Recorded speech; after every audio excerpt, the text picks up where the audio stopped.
Nous allons méditer ensemble la parole de Dieu ce matin et réfléchir à cette situation qui nous touche, la situation du confinement. Et pendant que nous étions en train de nous préparer, il semble qu'une nouvelle est tombée dans les médias, que le confinement risque d'être prolongé et sera prolongé pour des semaines encore. Alors, quel confinement? Dans quelle situation sommes-nous? Nous allons vivre un confinement, certes, mais j'aimerais vous dire ce matin, un confinement physique, oui, certainement, mais pas un confinement de l'esprit. Alors ce matin, j'aimerais encore vous encourager avec la parole de Dieu. Dans le contexte que nous vivons, nous traversons une crise sanitaire mondiale sans précédent liée au coronavirus.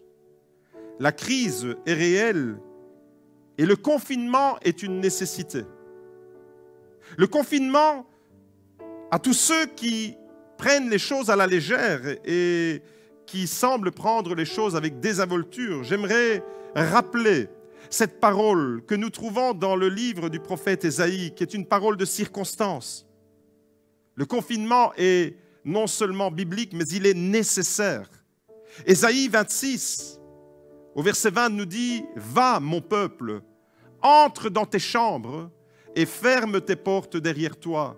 Cache-toi pour quelques instants jusqu'à ce que la fureur soit passée. » Il est bien question dans ce texte de confinement. C'est Dieu lui-même qui nous dit « Va, entre dans tes appartements, entre dans ta chambre, entre dans tes portes, ferme-les derrière toi, cache-toi pendant quelques instants,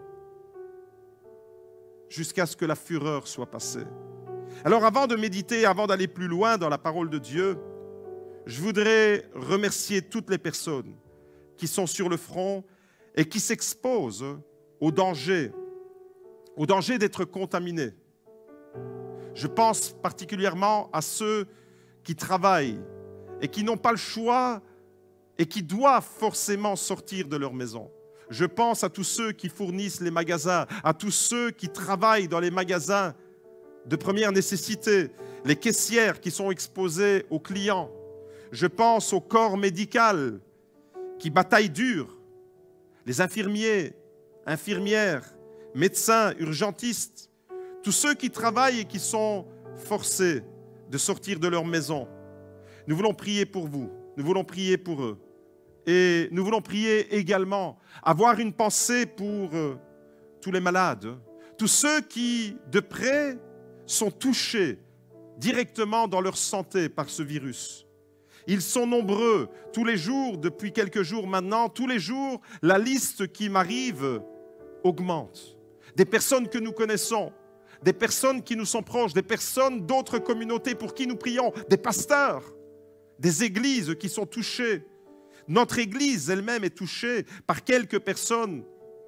Un cas est grave, c'est celui de John Cazola, pour qui nous prions.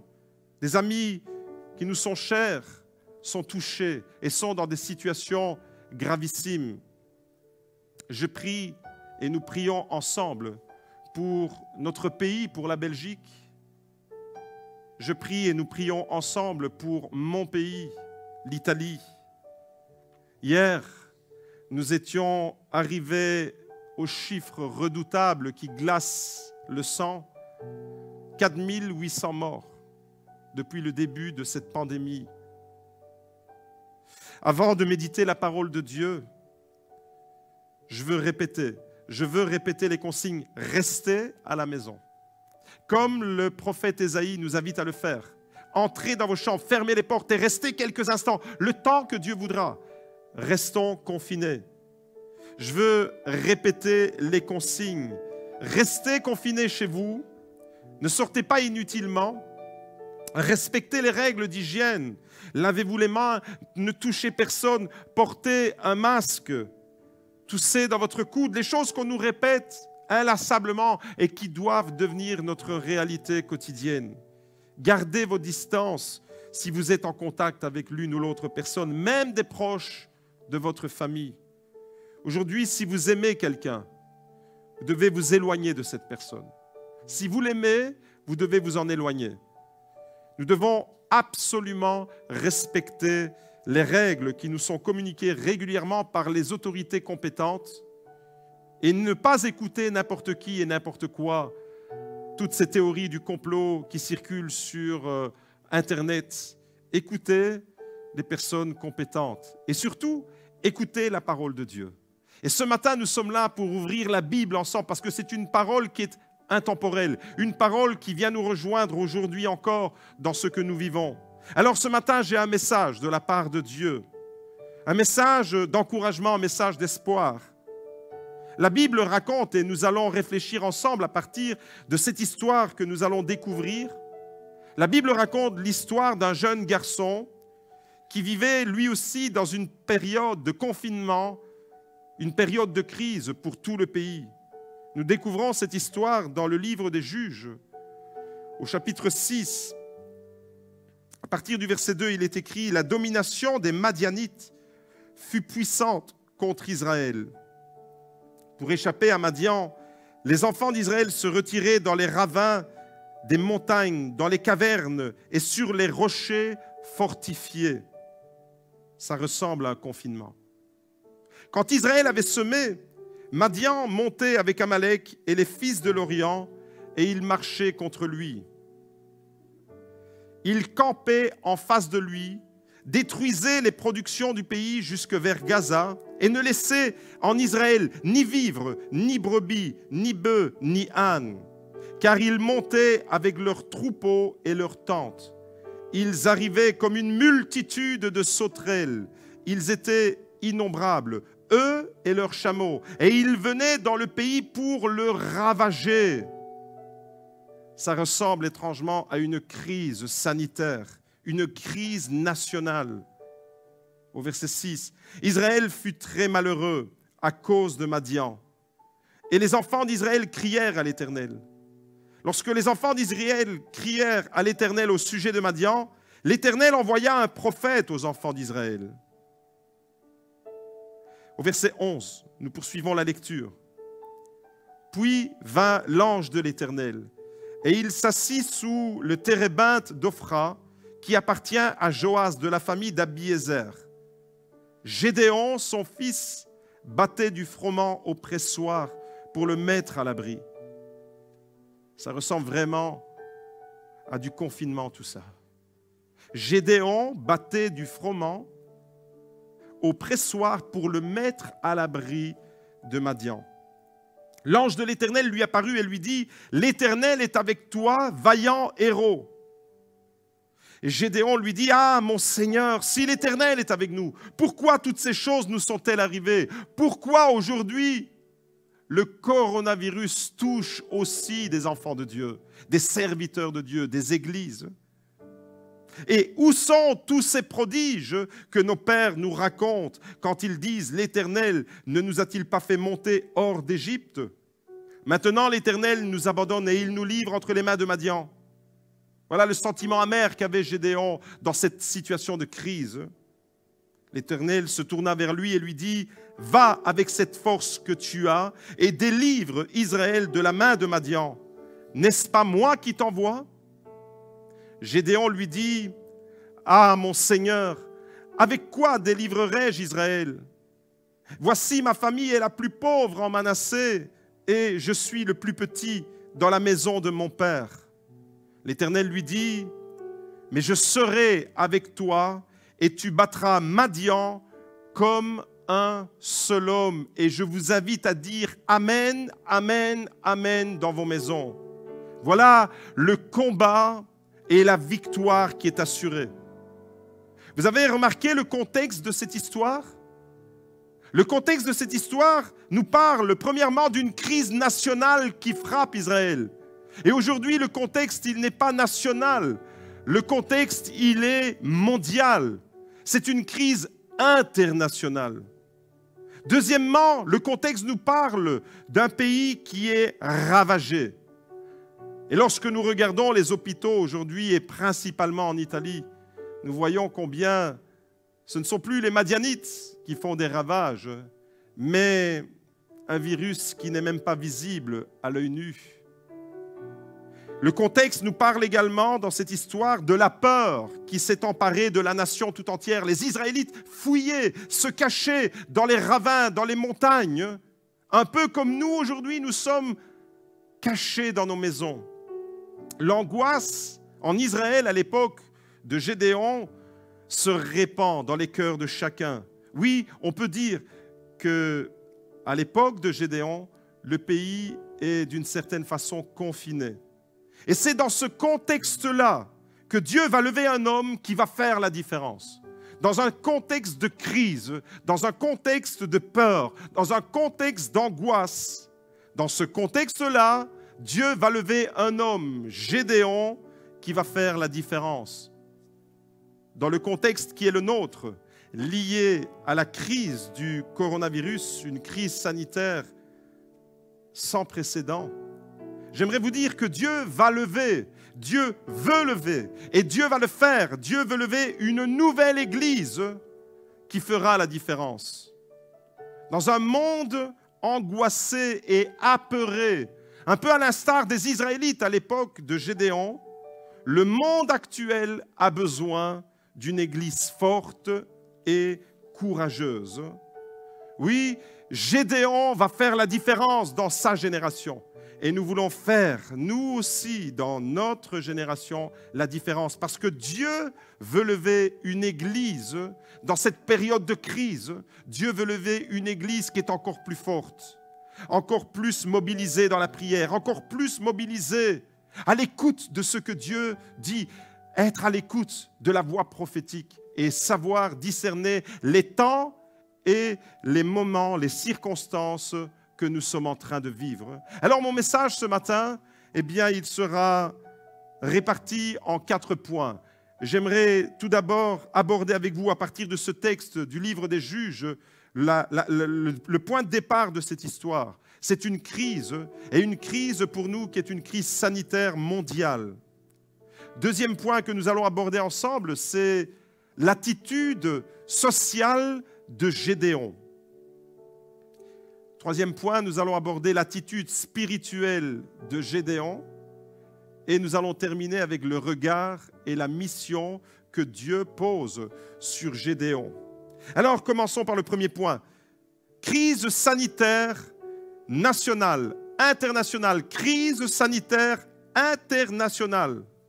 Je ne sais pas, vous, à la lecture de ce texte que nous venons de méditer ensemble, mais vous ne trouvez pas que le climat de cette histoire ressemble étrangement au climat dans lequel nous vivons depuis quelques jours et qui probablement va se poursuivre dans les semaines à venir? Le verset 5 nous dit que le pays était ravagé. Les Madianites venaient dans le pays pour le ravager. C'est le point de départ de notre histoire. C'est le constat déplorable que la Bible fait à cette période en Israël, un pays ravagé. Tous les jours, aujourd'hui, les médias nous en parlent du matin au soir, H24. Tous les jours, nous voyons sous nos yeux, nous aussi, les ravages du Covid-19. Je ne peux pas m'empêcher de pleurer lorsque je vois ces images qui nous arrivent d'Italie. Mon cœur ne peut pas s'empêcher de pleurer. Quand je vois ce qui se passe en Italie, dans les hôpitaux, quand je vois ce qui se passe ici, en France, en Espagne et ailleurs, quand j'entends les médecins en Italie dire « nous devons faire un choix pour savoir qui nous devons sauver », nous n'avons pas assez de respirateurs. Mon cœur pleure. Mon cœur pleure et le vôtre aussi. Quand je vois dans mon pays, l'Italie, des camions de l'armée évacuer des cadavres par dizaines pour aller incinérer les corps, des patients en fin de vie qui supplient les médecins afin de revoir leurs enfants, mais cela leur est impossible. Ces personnes meurent sans réconfort, sans cérémonie d'adieu et directement par l'armée amenées dans des cimetières, des fosses communes. Je ne sais pas ce qu'ils vont faire, mais une chose est certaine, c'est que la situation est dramatique. Alors quand un pays en arrive à ce stade-là, eh bien, c'est que quelque chose est en train de le ravager. C'est que quelque chose est en train de le ronger. C'est que quelque chose est en train de le détruire. Et à l'époque de Gédéon, le pays était ravagé par les Madianites. Les Israélites avaient peur. Ils étaient confinés, ils se cachaient. La situation économique du pays était catastrophique. Et j'ose imaginer la situation économique, en plus de celle sanitaire, combien elle va être compliquée pour ceux qui sont indépendants, pour ceux dont les revenus vont considérablement manquer. Voyez-vous, les Madianites arrivaient sur le pays comme une multitude de sauterelles, nous dit le texte, pour ravager, pour détruire. Alors, je ne peux pas m'empêcher de faire le parallèle avec ce virus qui est en train de détruire des vies par dizaines, par centaines et par milliers. À l'époque de Gédéon, c'était les Madianites. Aujourd'hui, c'est le coronavirus qui envahit les nations et qui fait des ravages. C'est une pandémie, nous dit l'OMS. C'est une crise mondiale sans précédent. Alors, vous comprenez pourquoi nous devons prendre les choses au sérieux comme Gédéon les a prises au sérieux dans sa génération. Nous ne pouvons pas jouer. Au départ de cette histoire, c'est un peu le point de départ qui nous touche, nous, aujourd'hui. C'est la crise sanitaire. Un pays ravagé. Que Dieu nous préserve de la peste et de ses ravages. Je vous invite à vraiment prendre conscience de la réalité et vous adresser à Dieu de toutes vos forces. Qu'il nous protège, qu'il protège nos communautés, nos familles et nos pays de la peste et de ses ravages. Et dans ce contexte de peur et d'angoisse, de crise, va émerger un homme qui va avoir une attitude d'abord sociale, qui ne semble pas au premier regard être une attitude très spirituelle. J'aimerais qu'on réfléchisse ensemble sur l'attitude citoyenne, si je puis dire, de Gédéon. Dans ce contexte de peur et d'oppression nationale, Gédéon va se démarquer.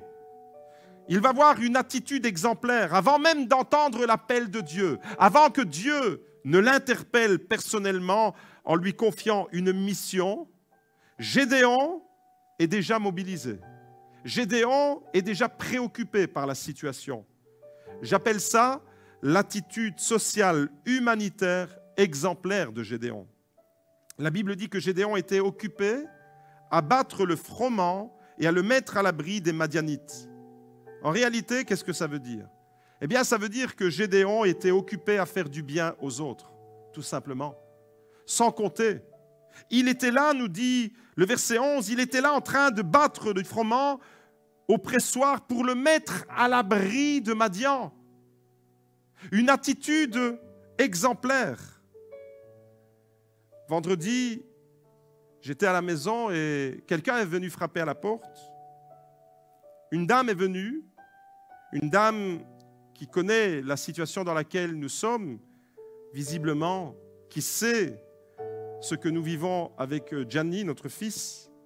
Elle est venue nous apporter 4 masques pour nous protéger.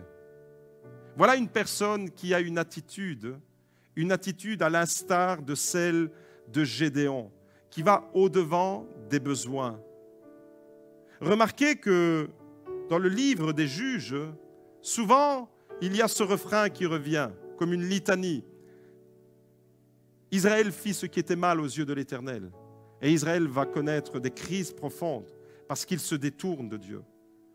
Aujourd'hui, je pense que l'humanité, la société doit s'arrêter et réaliser combien Dieu a été mis de côté. Mais Gédéon ne s'est pas positionné comme un juge, comme quelqu'un qui condamne. Gédéon n'était pas en train de dire « c'est de votre faute si ça arrive ». Gédéon, dans son attitude, ne cherche pas un coupable. Il n'est pas là avec son doigt pointé pour dire aux autres « Vous n'avez pas assez de foi », comme le font certains, malheureusement, chrétiens, entre guillemets, aujourd'hui.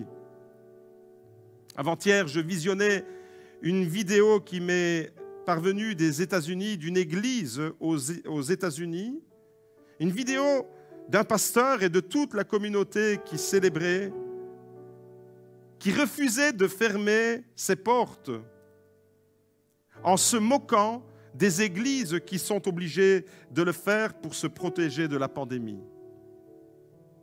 Un pasteur et des fidèles, des chrétiens qui étaient là avec lui, qui non seulement avaient une attitude inconsciente, mais déplorable. Alors la seule chose que j'ai eu envie de dire quand j'ai vu cette vidéo, eh bien que c'est de l'inconscience collective et de l'insolence spirituelle, une arrogance qui n'est pas digne de l'Évangile. Gédéon n'était pas dans cette attitude-là. Gédéon n'était pas en train de condamner Israël, n'était pas en train de juger Israël. Gédéon était préoccupé de sauver des vies, de mettre de côté de la nourriture pour sauver les autres. Gédéon a eu une attitude citoyenne et une attitude sociale exemplaire. Oui, Gédéon vivait probablement le confinement comme les autres, mais ce confinement n'était pas un confinement inactif. Gédéon vit un confinement actif. Bien que physiquement nous puissions être neutralisés d'une certaine manière aujourd'hui, l'Esprit de Dieu ne peut pas être confiné. Et ça, Gédéon, il était déjà dans ce mouvement. Gédéon va prendre soin des autres, autrement dit. Il met de la nourriture de côté pour sauver son peuple. Et dans ce temps de confusion aujourd'hui, j'aimerais vous dire que les chrétiens devraient se faire remarquer, non pas à cause de leur arrogance ou de leur insolence, comme cette vidéo qui m'a d'une certaine manière répugné. Les chrétiens doivent aujourd'hui se faire remarquer dans la société. L'Église doit continuer à faire la différence à cause de ses valeurs nobles et élevées.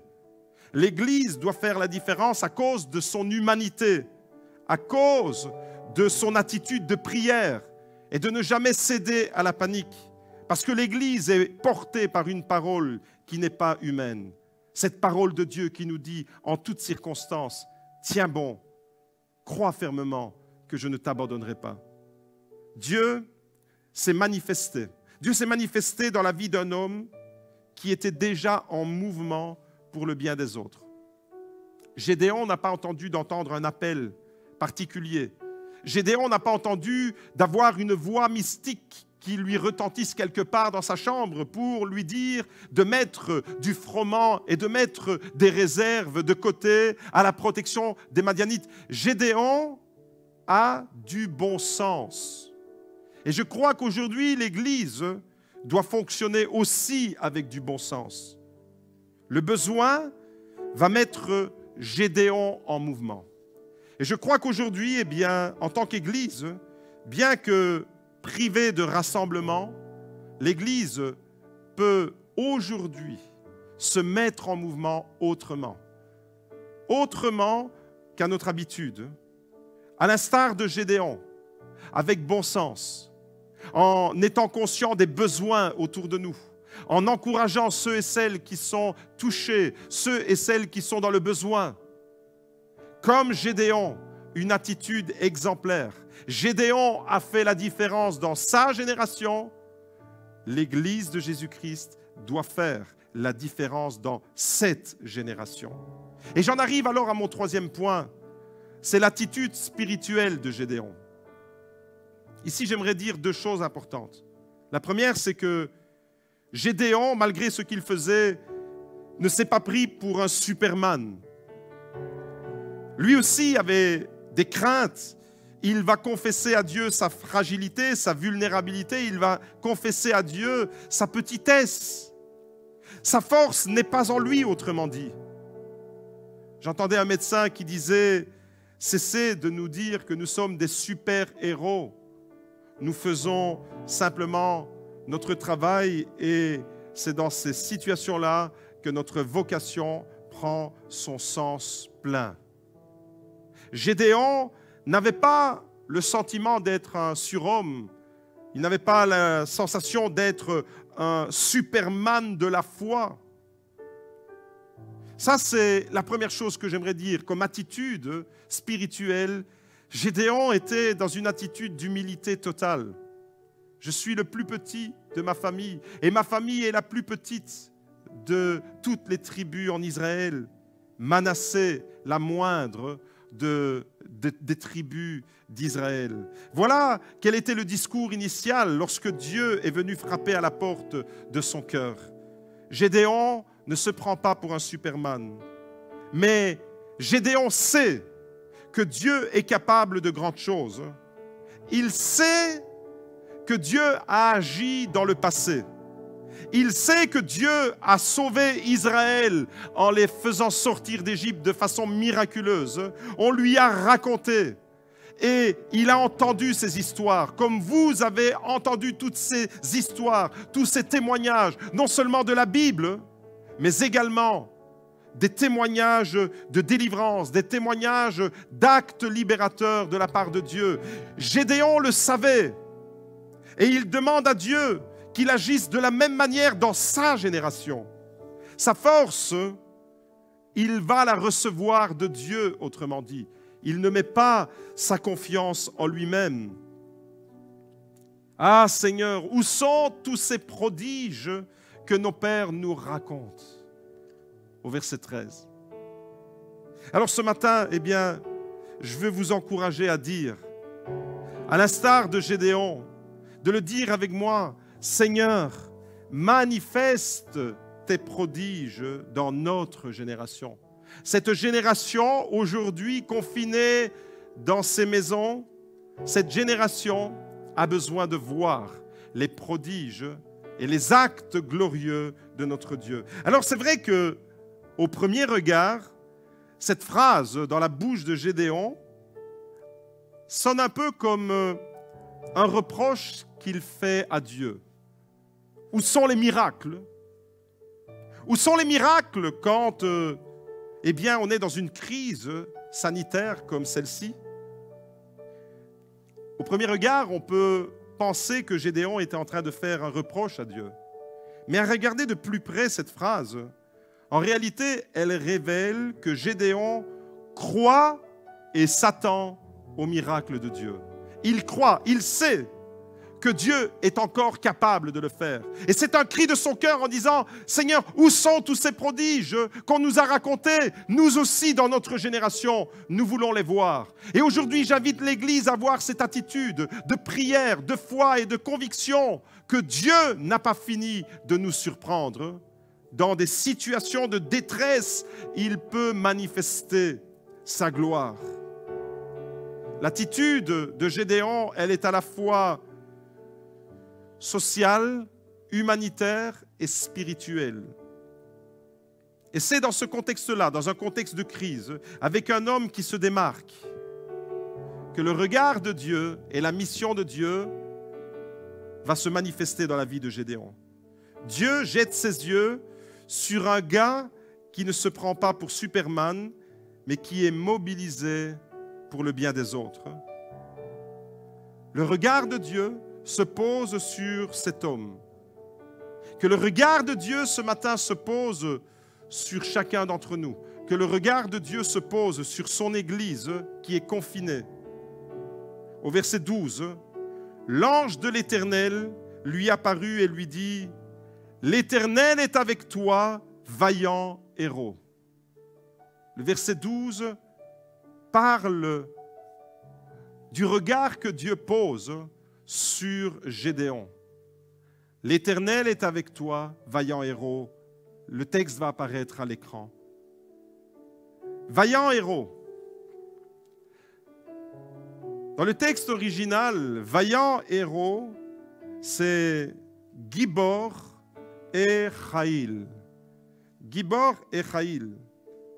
C'est un terme comme en français, double, composé de deux mots, vaillant héros, Gibor et Chaïl. Et en analysant ce mot, voilà comment on peut le comprendre. Gibor signifie fort, puissant, guerrier, vaillant. Et Chaïl, c'est l'armée. Et Chaïl désigne également une muraille dans une ville. Et Chaïl désigne un rempart. Mais il y a également une notion de douleur dans Echaïl. Voilà comment Gédéon est vu par Dieu. Dieu fait de Gédéon, dans sa génération, un rempart pour la nation. Echaïl. Dieu fait de Gédéon un rempart. Et aujourd'hui, l'Église doit être un rempart pour la nation. Aujourd'hui, l'Église doit se démarquer de la même manière que Gédéon s'est démarqué dans sa génération. Au verset 14, le regard de Dieu devient une mission. L'Éternel se tourna vers Gédéon et dit : « Va avec cette force que tu as, et tu sauveras Israël de la main de Madian. N'est-ce pas moi qui t'envoie ?» Quelle force! Gédéon vient de confesser qu'il n'a pas de force. Gédéon vient de confesser qu'il est tout petit. Quelle force! Eh bien, la force qui lui reste, c'est à travers celle-là que Dieu va se glorifier. Dieu regarde Gédéon et il ne voit pas en lui ses complexes, ses craintes, ses peurs, ses faiblesses comme des obstacles infranchissables. Dieu regarde Gédéon et le voit comme un héros. Gibor et Chaïl, un héros qui va combattre les Madianites, un héros qui va se mobiliser autrement, un héros qui va conduire son peuple vers la victoire. C'est lui, c'est Gédéon qui va sauver Israël de cette crise nationale. Et aujourd'hui, Gédéon, pour nous, il est un modèle, mais il est également une image de Jésus qui est l'ultime rempart face aux assauts de l'ennemi, face aux assauts de la mort.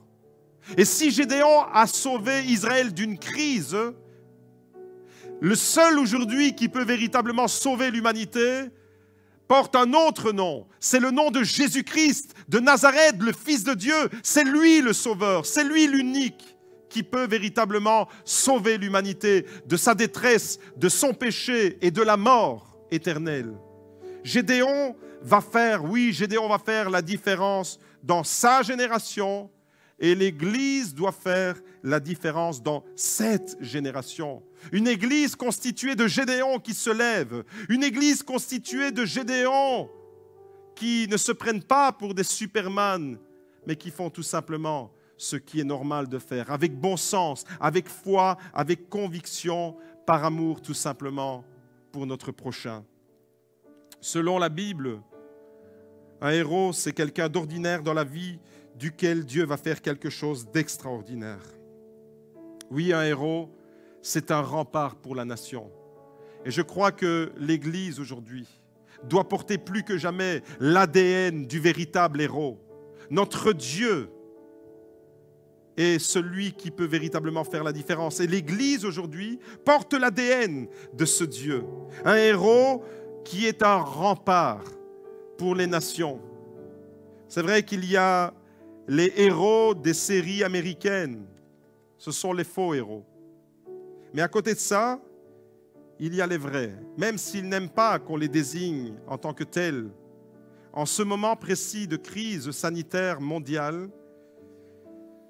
ils sont dans les hôpitaux, les vrais héros. Ils prennent soin des autres pour sauver des vies. Alors cessons de dire les prophéties s'accomplissent et il faut que ces choses arrivent. Bien sûr, tout ça doit arriver. La parole de Dieu est prophétique et elle s'accomplit. Mais nous ne pouvons pas nous réjouir de voir quelqu'un mourir sous nos yeux sans lui venir au secours. L'amour de Dieu doit véritablement nous mobiliser. Les vrais héros aujourd'hui sont en blouse blanche. Les vrais héros sont sur le front. c'est le corps médical engagé pour sauver des vies. Voilà les vrais héros. Les infirmiers, infirmières, médecins, urgentistes, personnel soignant, aidants, qui risquent leur vie parce qu'ils sont en première ligne. Ce sont eux, les vrais héros. Les vrais héros, ce sont les héros de l'amour. Ceux qui, par amour, vont s'investir, non seulement pour sauver une vie, mais pour promouvoir une qualité de vie supérieure. Ceux qui se battent comme Gédéon s'est battu pour rendre le monde meilleur. Ceux qui se battent, ceux qui s'investissent dans la vie des autres pour les aider. Ceux qui utilisent leur talent pour faire du bien aux autres, pour les encourager et les fortifier. Voilà le profil du héros en cette période de coronavirus. Aujourd'hui, c'est le confinement, c'est obligatoire. Et vous pensez peut-être que ce n'est pas tellement héroïque de rester à la maison. D'un côté, on nous parle d'avoir une attitude héroïque, et de l'autre côté, on nous dit de rester à la maison. Vous avez la télévision, vous avez vos provisions, vous avez votre ordinateur, vous êtes connecté avec le monde, vous avez votre tablette. Et à y réfléchir de plus près, c'est vrai qu'il n'y a rien de vraiment héroïque dans tout ça. Pourtant, aujourd'hui, c'est en restant à la maison que vous allez sauver des vies. Aujourd'hui, ça passe par là.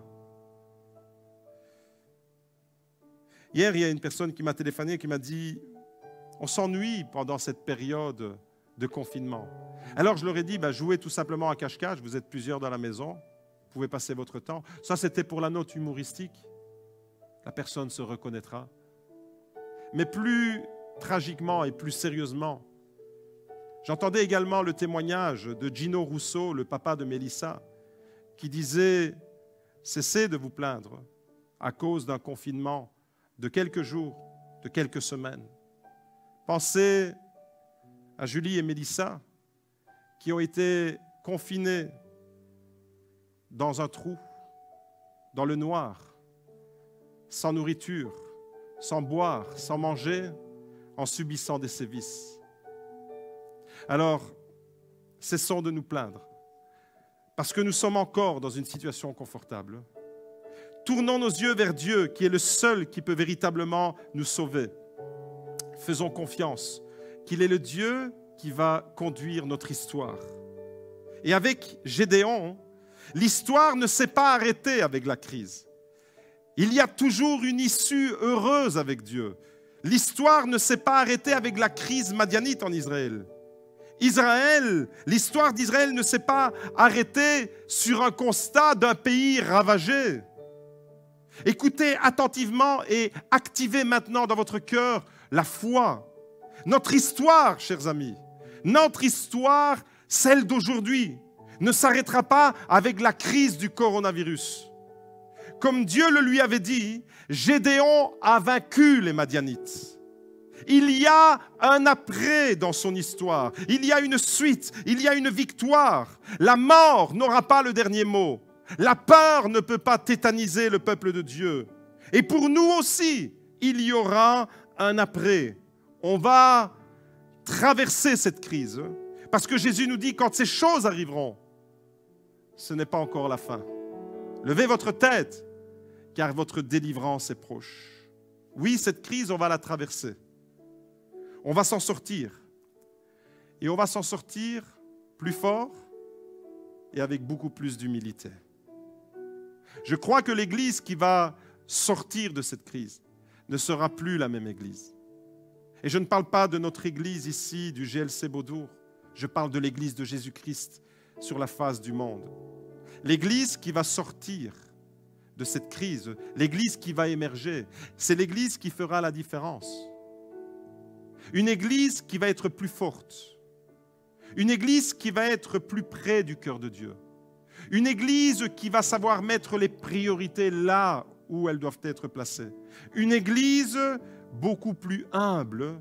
Une Église attentive aux besoins et à la souffrance des autres. À l'instar de Gédéon, une Église qui continuera à se mobiliser. Une Église qui dira, nous n'avons rien, mais ce que nous avons, nous vous l'offrons au nom du Seigneur Jésus. Levez-vous et marchez. C'est cette Église-là que nous voulons être. Une Église qui se lèvera. Une Église qui va affronter cette situation sans être ébranlée, sans être neutralisée. Parce que le confinement, certes, il est physique, mais l'Esprit de Dieu qui agit à travers l'Église ne pourra jamais être confiné. Et la Bible nous dit que Gédéon a été saisi par l'Esprit de Dieu.